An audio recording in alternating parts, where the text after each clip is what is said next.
This is Hannah. Hannah was the 5th employee at my last company, Flixster. Early on, she played a bunch of different roles. Eventually, she became our VP of Human Potential, which is what we called HR. She was probably with Flixster for 8 or 8.5 of the 9 years that I was there. The hoodie that she's wearing says Certified Fresh for Life.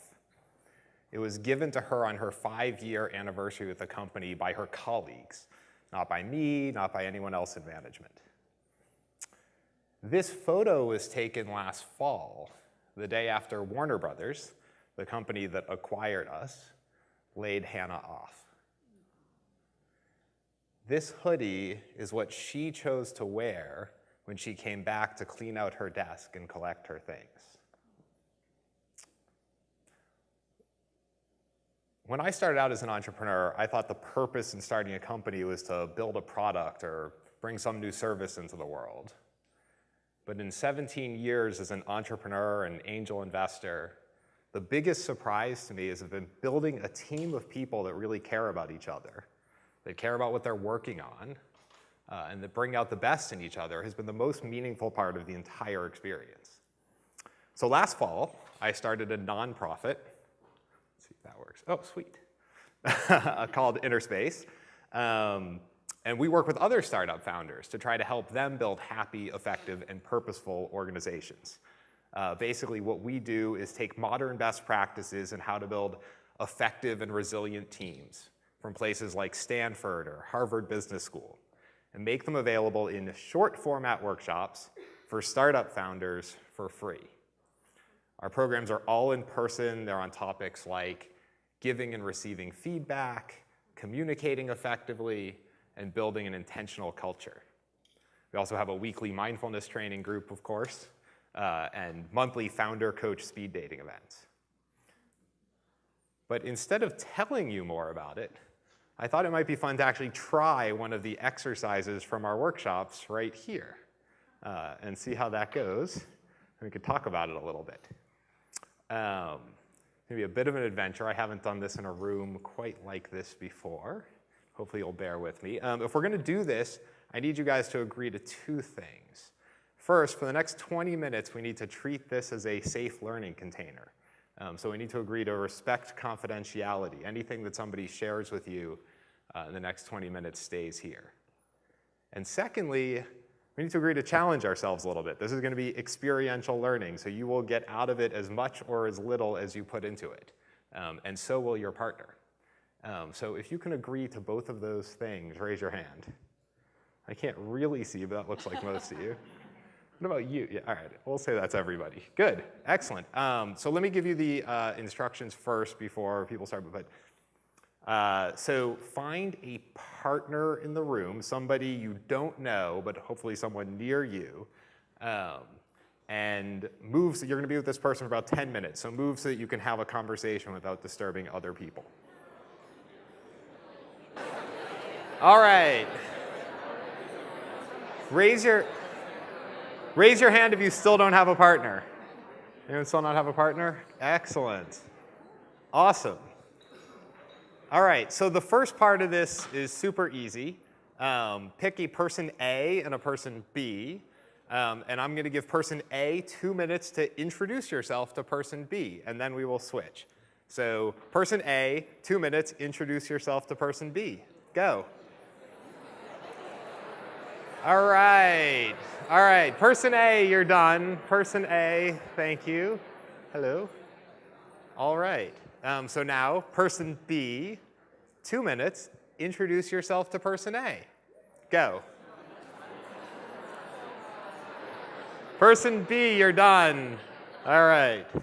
Thank you. So I want everyone to pause now for a minute and think about, in your 2-minute introduction, what did you choose to say, and what did you choose not to say?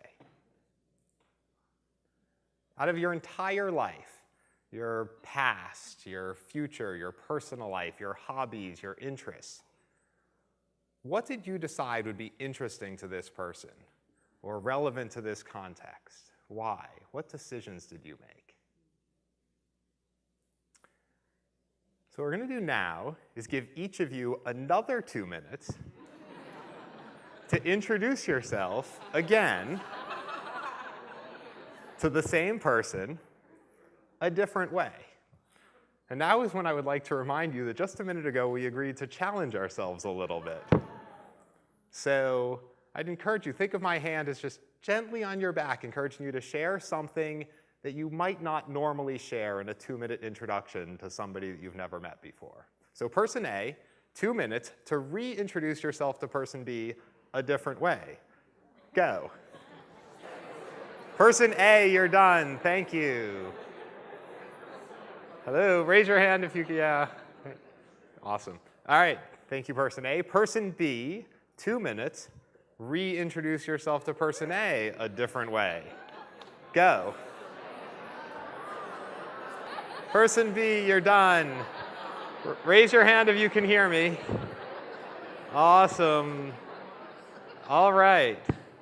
So most important part of the exercise, thank your partner. So how was that? What did you notice in this room? Let's see. So raise your hand if the second introduction was a little bit uncomfortable, a little bit sharing something. Yeah, not too bad here. All right. I also can't really see.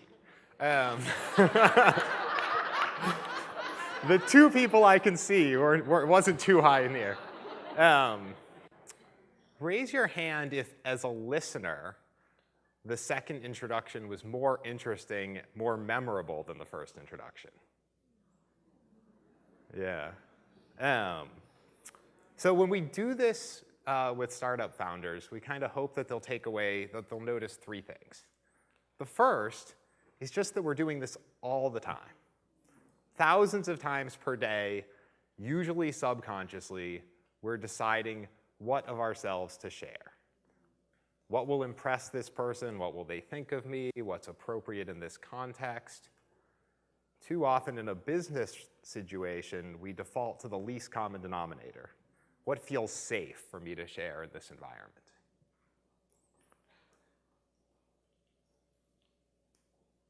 How many people know who this is? Yeah. So this is Brené Brown. She has a TED Talk that's like 21 million views, is probably what most of you have seen. She's a researcher at the University of Houston, and she studies how human beings form relationships. And the main conclusion of her research is that vulnerability, our choice to share that which is uncomfortable to share, is critical to us forming strong connections. I love Brené Brown. I use that all the time at home, but this is a business conference. Like, do we really need strong connections with my coworkers? Like, I just want to get shit done, right? Well, so this is a quote from a 2010 study that looked at 10,000 managers and asked the question, what most differentiates top-performing managers from bottom-performing managers? And it wasn't IQ. It wasn't some strategic insight. It wasn't having an MBA from Harvard. The single indicator that most differentiated top quartile managers from bottom quartile managers was strength of affection that they felt for their teams and that their teams felt for them. Human beings are not robots. We do better work when we care about the people that we work with. So, strong connection is critical to effective leadership, and vulnerability is critical to forming strong connection. But in a workplace, like, how do I actually practically do this? Well, I would offer one simple suggestion, which is to make it a weekly practice. So what we do at Innerspace in our little team is we start every Monday meeting with an exercise we call If You Really Knew Me. Simplest thing in the world. You just finished the statement, if you really knew me. So if you really knew me, you'd know I was really nervous about giving this talk, and I didn't sleep a lot last night. If you really knew me, you'd know later this week my mother-in-law is going to be staying with us. So I might not sleep a lot then either. The entire exercise takes 8 or 10 minutes at the beginning of our week, and we come out not only feeling like a stronger sense and connection to who we each are as people, but also with like a lot of really important context about what might be going on that might impact the work that we have to get done together that week. So if you're interested in trying If You Really Knew Me, we have more details about exactly how we do that exercise on our website. Turning the story back to Hannah, as some of you may have guessed, Hannah's now one of my co-founders at Innerspace. This is her with her 3-week-old Henry. This was taken last week. When Hannah and I work with startup founders, we often tell them it doesn't matter that much what you say you want your culture to be. What matters is what you actually do. So our goal with Innerspace is to try to take pretty simple ideas like this and turn them into practices that startup founders can actually do on a regular basis in their personal life or with their team. Yeah. We are what we repeatedly do. So my challenge to all of you is this. On Monday, when you go back to your teams and your offices, find a way to share a little bit more of yourself. Whether it's doing a full round of If You Really Knew Me's in your Monday meeting, or just sharing a little bit more of a personal story with a colleague over lunch. I believe that when we bring more of ourselves to our offices, not only do we build more effective and engaged teams, but we start to build more compassionate companies and a wiser world. Thank you.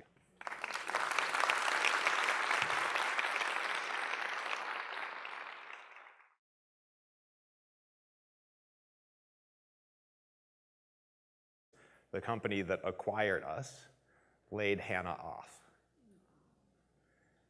This hoodie is what she chose to wear when she came back to clean out her desk and collect her things. When I started out as an entrepreneur, I thought the purpose in starting a company was to build a product or bring some new service into the world.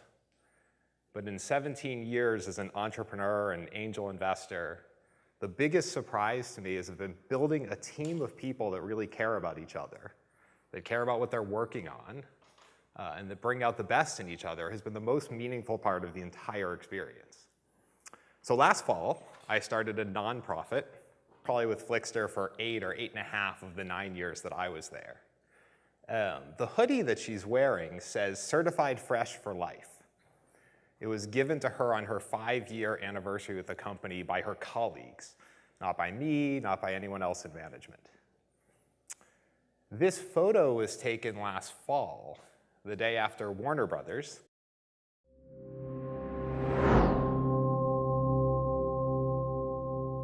So this is Hannah.